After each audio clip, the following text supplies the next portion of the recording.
Hey, everybody, welcome back to the Freedom Focused Photography Podcast. I'm your host, Nicole Begley, and today we have one of our favorites back, basically our co-host of the show, Heather Lahtinen. Welcome back to the podcast. Oh my gosh, thank you so much for having me. It is my absolute pleasure to be here. I love talking with you about different things that photographers struggle with, and I'm curious, what are we going to talk about today? Well, I actually wrote down 10 different things that I hear, and I'm sure you hear, from photographers of reasons that maybe they're having trouble in their business or they aren't getting the results that they want. And most of these reasons are things like that won't work in my market, or maybe my prices are too high, or all external things, which I mean, we know that it's never about the external, but I Listen, don't know if we want to dive into that yet. right, we can keep this episode super short. I know the answer here, Nicole. It's because they have thoughts.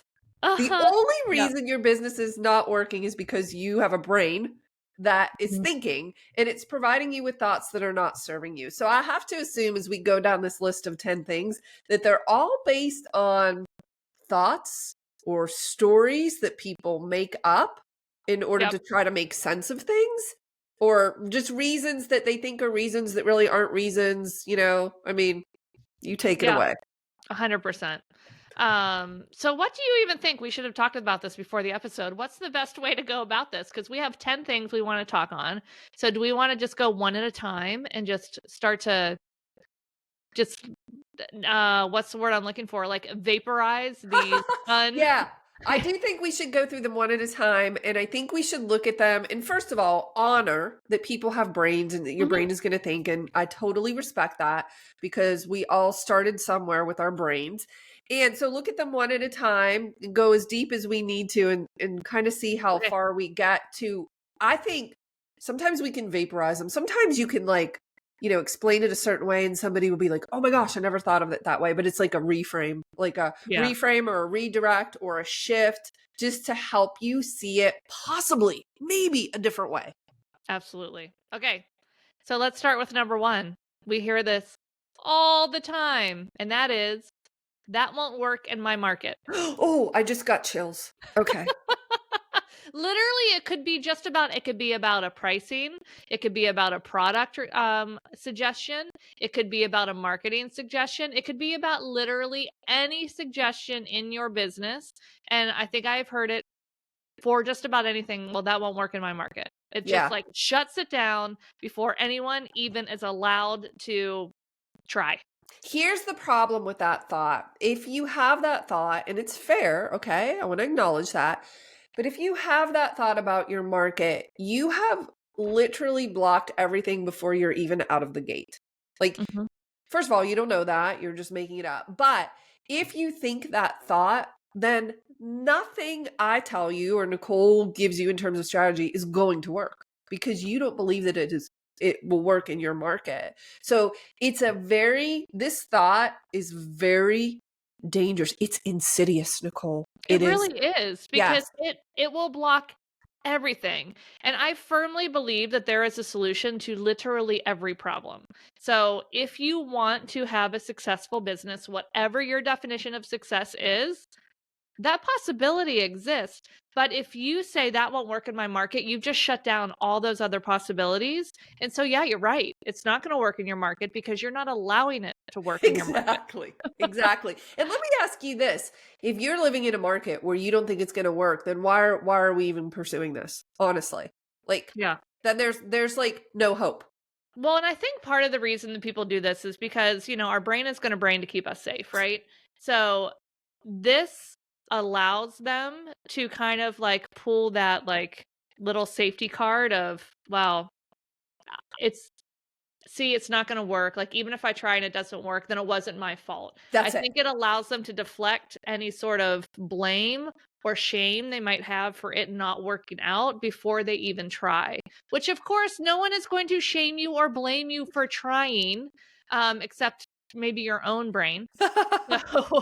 So yeah, it is very insidious and complex what our brain does to ourselves. Yeah, it is, because you're right. It's like, if that's not going to work in my market, then you like shrug your shoulders, and you're like, see, there's nothing I can do. I I have no culpability in this because it's the market. So what do you guys want me to do? That just doesn't work here. And then you just like, I don't know what, put your feet up and eat bonbons and watch Yeah. stories. I don't know. What do you do with that? There's just like, we've shut it down right out of the gate. And I know that somebody is listening to this. I know you are. I see you. I respect you. But you're thinking, Heather and Nicole don't understand. No, for real. They don't understand. It They won't don't know work in my my market. market. Yeah, they don't understand. Okay, so I want to ask you a question, but also I live in a market. You are from the Pittsburgh market. Mhm. That's pretty small and lower on the socioeconomic scale. And we both built 6-figure businesses. And our friend Jess Wasik lives 15 minutes from me in a really, really tiny little town. It is making 6 figures. So, I always think if you could do it in Pittsburgh, you could do it anywhere. But I know that you talked to one of our Canadian friends on a podcast episode where I think she maybe has one traffic light or stop Yes. sign in her town. I've actually interviewed numerous people. Marie Wolfram, Yes. up in, oh gosh, it's somewhere Eastern Canada, like very rural. And same thing with Courtney Bryson, who is down in the Georgia area, or Georgia, outside of Atlanta, but like way outside of Atlanta. I think she also has like maybe not even a stoplight in her town. Like it's a very small town. But there are options for everybody. Yeah, if you had a very small town and you're like, I'm only going to serve people in my small town, okay, maybe it won't work in your market because you're not willing to expand your market. But you guys, have you heard of Ben Shirk? He is an amazing, amazing artist. He does high school seniors, but he is an incredible composite artist. The things that he creates are just out of this world. He lives in the middle of Iowa. I went to a Iowa. workshop from him, and I flew into this teeny tiny airport, rented a car, drove an hour. Like it was a 20-minute drive to the closest hotel because his little town doesn't even have a stoplight. It's just like this little old town in the middle of Iowa, and he has a ridiculously successful business. He has people flying in from New York and California and Chicago on their private jets to come do sessions with him in the middle of Iowa. It literally can work anywhere. There is Anywhere. always a solution if you will allow your brain to shift from blocking any solution to starting to ask, all right, what is the solution? How can I make it work here? What is possible? I think even, and usually this is people who live in smaller towns have this thought. But so if you have the thought that won't work in my market, the way my brain works is if I'm in a small market, and by the way, I was told, I don't know, 15 or 20 years ago that I would never be able to charge $5,000 for a wedding in the Pittsburgh market. Instead of believing that and saying, oh my gosh, it's my market, Nicole, watch me. Watch me. This is what I thought. 2 words, watch me. Watch me make this work in my tiny little town. I actually live on the outskirts of Pittsburgh, so I'm not even like in the city. And my thought was like, well, why not? I don't understand why not.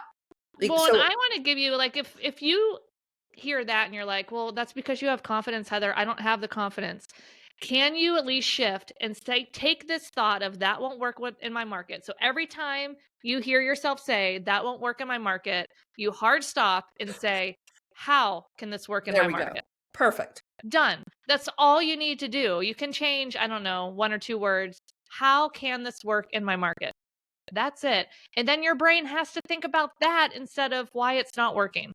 Oh, I'll best you one. If you can't get to that thought, I can create a thought even in between that. Oh, So okay. your thought is, how can I make this work? Their thought is, this doesn't work in my market.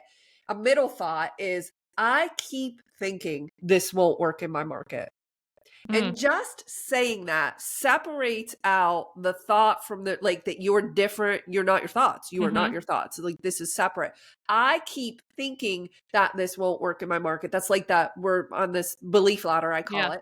And then to your thought, which is, how can I make this work? So if you wrote down those 3 sentences on a sheet of paper and you're looking at the one that you're currently thinking, full well knowing it isn't serving you, and then you just go to the next one. I keep thinking that. Just try it on, think it to yourself, give it some time and space, and then get to Nicole's thought of, how can I make this work? I promise you things will shift for you. Watch it. Yep, 100%. All right, so that's number 1. All right, number 2. Heather, my prices are already too high, and that's why no one's booking. Oh, is that right? How do you know Mhm. that? No, because somebody told me they couldn't afford it. Okay, one person said they couldn't afford it, and couple that with the fact that maybe you're a little nervous or feeling insecure about your pricing, and all of a sudden that equals no one will pay for my prices, they're too high. Mhm. It's like Mhm. when people share that with me, I always just ask like, are you sure? Like, how do you know that's true? Like, Yeah. really? How do you know that that's true? Or is that just a thought because you're thinking your prices are too high? Yes. Yeah, I mean, how many people, because I see it a lot too, where it's like, okay, an inquiry comes in and maybe they get ghosted or they don't hear back or, they just say no, but without a reason. And we just assume, we assign the reason as that's pricing. Every Definitely time. pricing. And it's likely coming from the part that maybe we're still a little bit insecure about our pricing. Like we haven't fully accepted the value of what we're offering, and we are not truly in belief that we have this incredible service and it is worth every penny. So if you had the belief that what you were offering was worth every penny that you were charging, I'm pretty sure you wouldn't have this thought. I don't think it would even cross your mind. Yeah. Like it wouldn't even enter your awareness because you would thinking I have the deal of a lifetime. Like Hmm. this is absolutely worth what I'm charging. And every time, Nicole, I believe this almost without exception. Okay, there are always exceptions, but almost without exception, when somebody doesn't book you, it is not because of the price, even when they say that it is. So they Mm. might say like, oh, that's out of my budget, or I can't afford that right now, or oh my gosh, how much do you charge? Or they gasp or whatever they do, I think that's a polite way of just backing out of the interaction when they decide they don't want to book you. For example, I think, well, maybe I haven't explained the value well enough for them to understand. Or maybe they just don't like me. Maybe they just don't like the photos. Maybe they don't like your hair. Maybe they don't like your shirt. I don't know. Like it could be a whole bunch of things, but they cannot say that. Like a polite human would not say Mhm. that. So instead, they always default and go to the easiest, which is, oh, I can't afford it. It's out of my budget. So, first of all, the number of people that actually say that actually have said, listen, if you have had people say that, I'm really curious how often they've said that because I think Oh, it's I pretty would rare. say 10% max. Correct. Let's say 10%. By the way, Nicole and I like to make things up, but like we're educated guests, 10%. Out of that 10%, I bet 99% of the 10%, it's not the price. Yeah. It's just the polite way of saying, I don't want to hire you, which is fine, but it could be they looked at your website and they decided they didn't like your photos or they found somebody else that was a better fit. But I like firmly believe it has nothing to do with the price ever. So we could, if you believe me or trust me, okay, maybe you don't, you could just eradicate this thought. Like I'm just going to choose not to think that ever Mhm. because it just doesn't serve me. Yeah, what's the best way if you are thinking my prices are too high? I know me, action girl at your service here. The way that I come to the belief that know that they're not is I actually do the numbers. I run the numbers. I figure out what I need to be charging to be profitable. And I know I didn't pull these numbers out of thin air or just copy some other photographer's pricing. Like I know that I created these numbers based on my goals of my business, which allows me to have belief in those numbers because I created them with intent.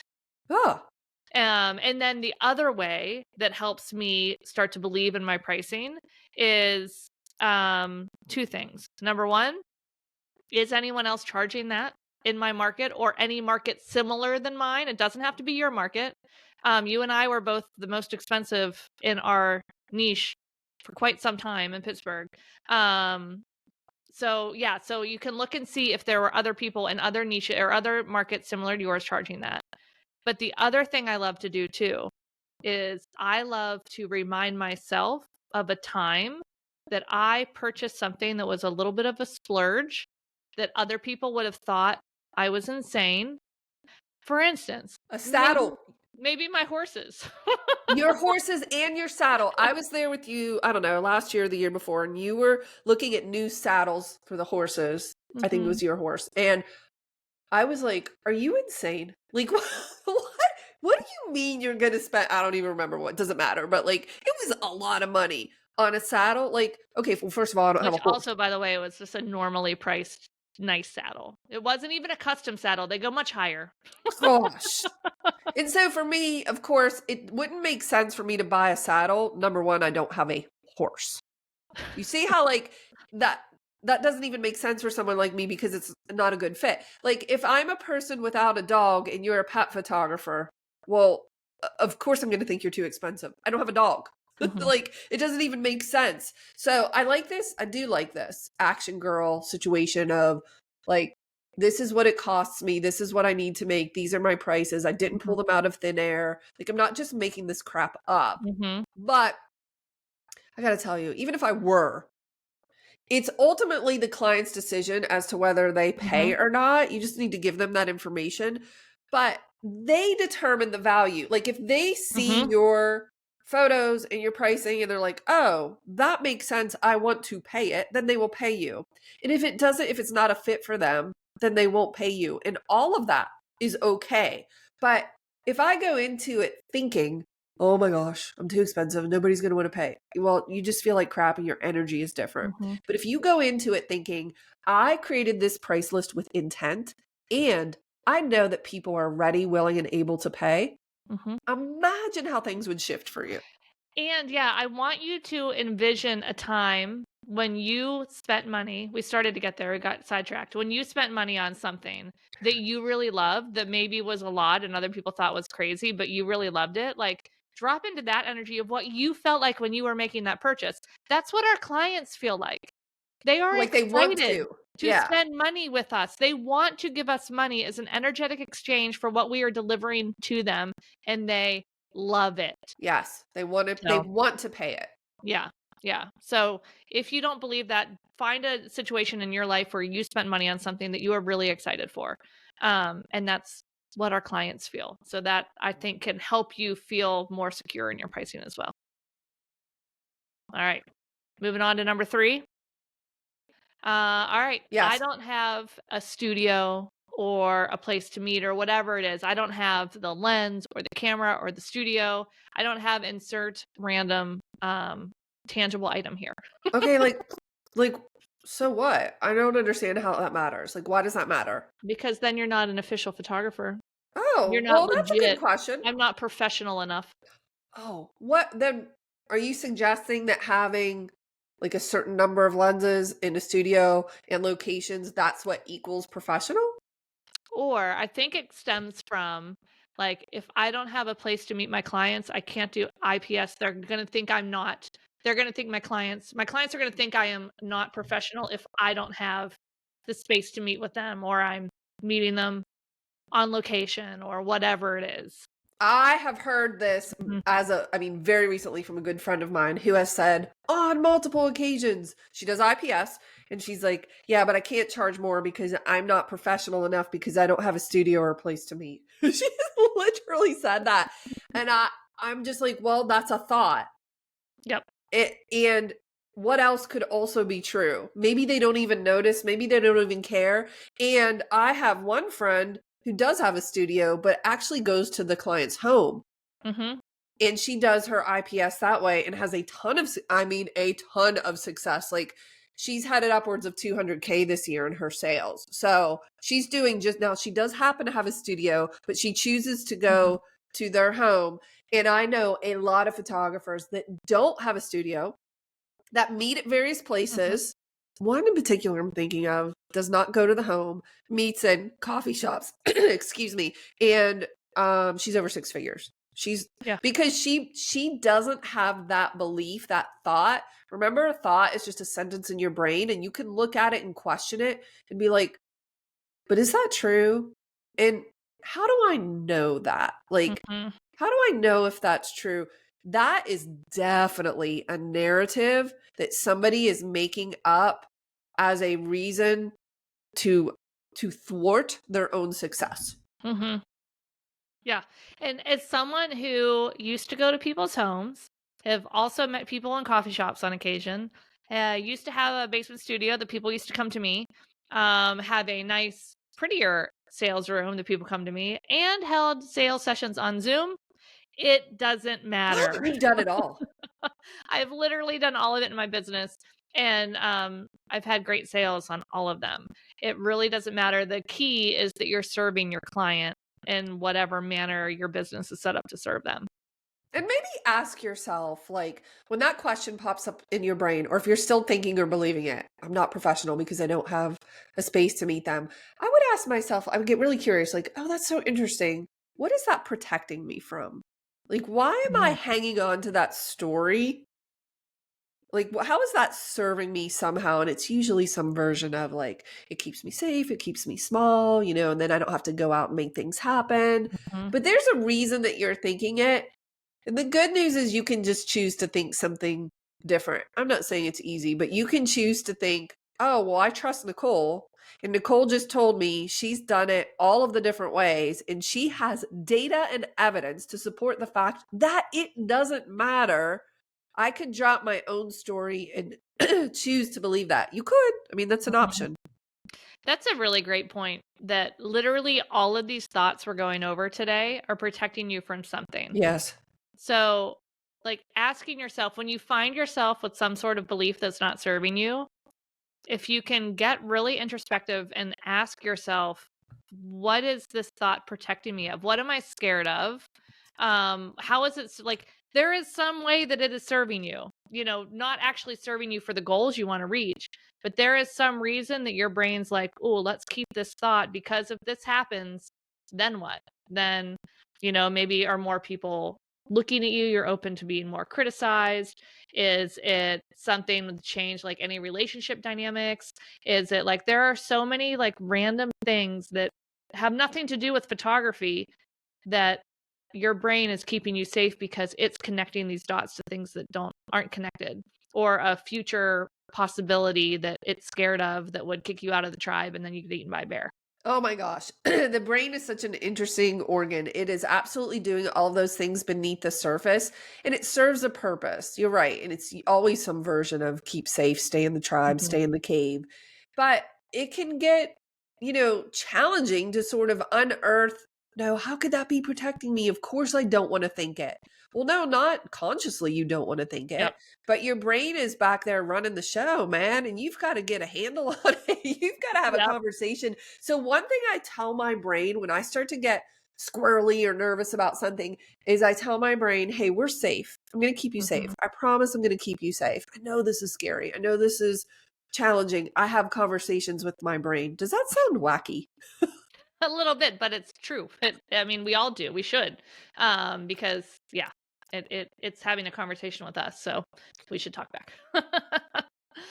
All right, let's move on to number 4, and that is I am not as experienced as others in my market, so therefore I can't charge that. What does that mean? I don't understand. Well, they've been doing it a lot longer, or maybe their images are better, Oh, or so so yeah. therefore I Yeah. need to wait So, my turn. Oh, that's oh, another one too that it's like an underline. I don't think people are actually saying that I need to wait my turn, but there could be. I mean, it could be. I think this thought stems from either that thought of like, oh, I need to put in my time, but also this thought that I'm not experienced enough has an underlying like lack of self-worth of what you're offering to it as well. 100%. We Mhm. actually have a friend that we're working with right now that has literally said that, Nicole. She said, I'm in line and there's people ahead of me. There's Mhm. people ahead of me. I've got to wait my turn. I've got to put in my time. I've got to get more experience. I have to do all of these things. And Michelle Crandall and I have both worked with her and coached her, and we're like, really? Like, how so? What does that even mean? What does that look like? And Michelle had a really good point. This person is visualizing this line, right? And Mhm. Michelle's like, but what if it's horizontal? And like anybody and everybody can do whatever they want whenever they And want. you can just step out of it and step forward, Correct. like a Red Rover. Yes. We call Nicole over. Yes, it's your time, but you get to decide. You're like both sides of that. You can call yourself over. No, Mhm. when people say things to me like that, and this is very serious, I'm not making light of it, but when they say that, like, I I need more experience, I'm always like, why? Like, what, according to whom, and what does that even mean? Photography police. Yes.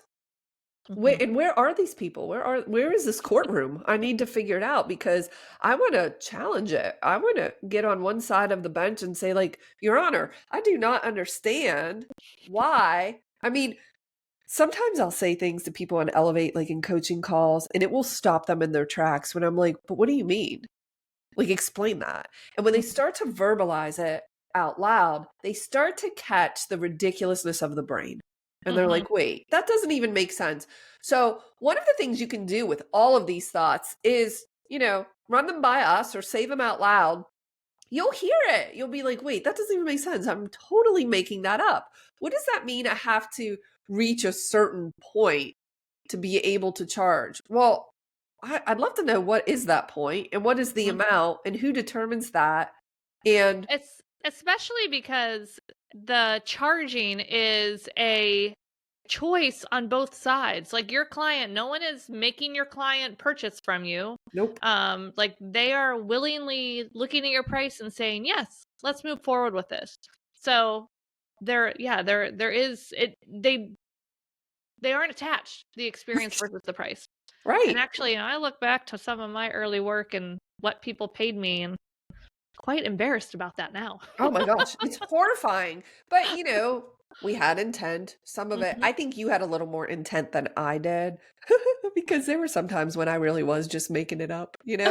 But you needed a baseline, so you had Mhm. to start somewhere. And I just didn't know. I mean, it was like with good intentions, I honestly didn't know. So I'm Mhm. just going to try this out and see what works. And let's have some fun and push the envelope. But I also like to keep things like light and fun. And I think photographers in general take this discussion entirely too seriously. Mhm.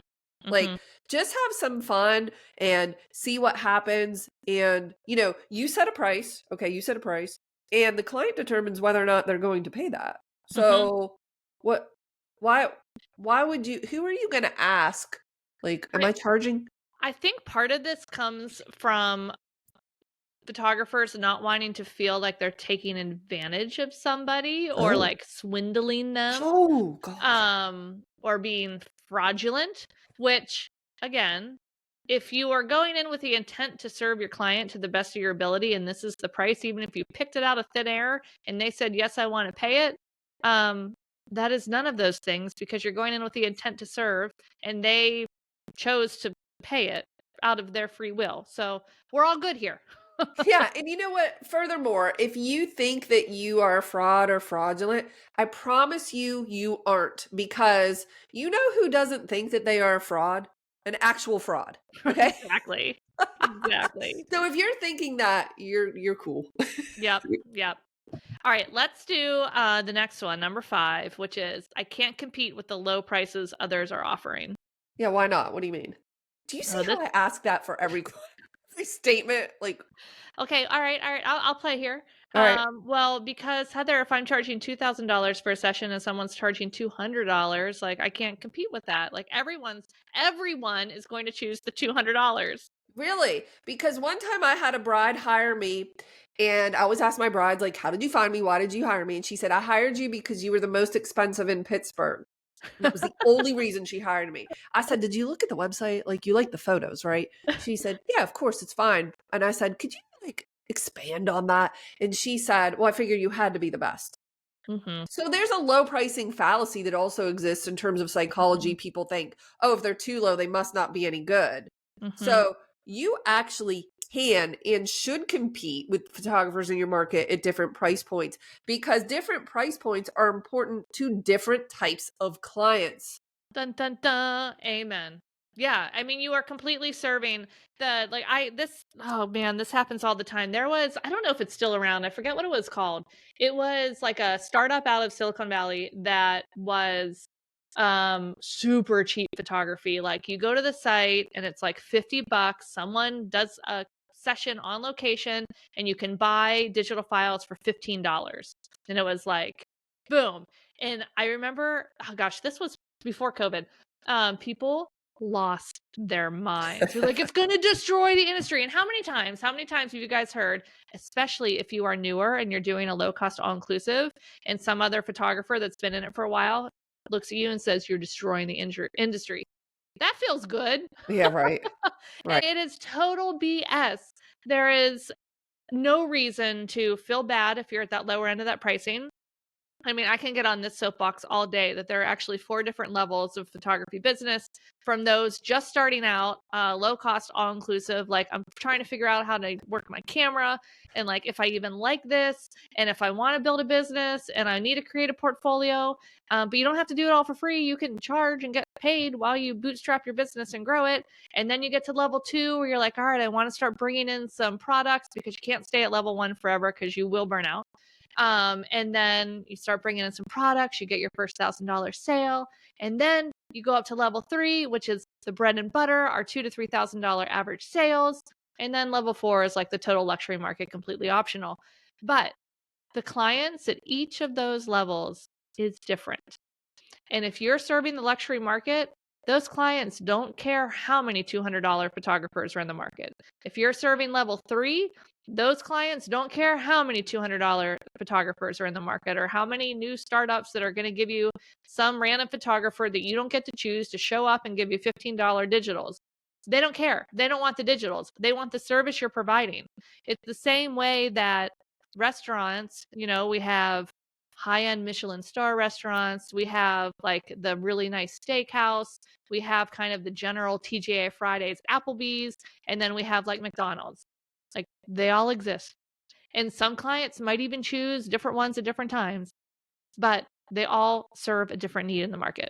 And there's enough for everyone in each one Mhm. of those spaces. That's the key. When you Mhm. think, whenever you think any version of I can't compete, whatever follows that is coming from scarcity. That there's Mhm. like this limited number of clients that want to purchase at that level. And I just don't believe that exists even in the smaller markets, because there are luxury restaurants and Mhm. places to stay and all types of examples of that in every market. So whenever you think that and you're like, if you could catch, like, is that coming from scarcity or abundance? Like, ask yourself that question when you have a thought that doesn't feel good. And when it comes from scarcity based on fear, you can almost guarantee that it's a lie. Yep.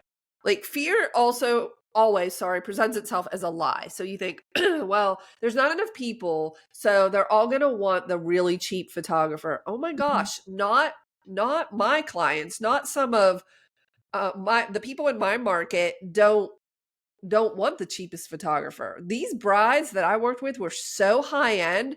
They were like, this is not this listen, this is what they were. They were disgusted by that market. They were just like, I'm not, my wedding is too big of an event and too Mhm. important to go to that level. I want the most expensive photographer there is. And in the case of the bride that hired me, I don't even know that she really cared about the work, Yep. Mhm. which is It was just interesting. crazy. Yeah, totally. Yep. Oh my gosh.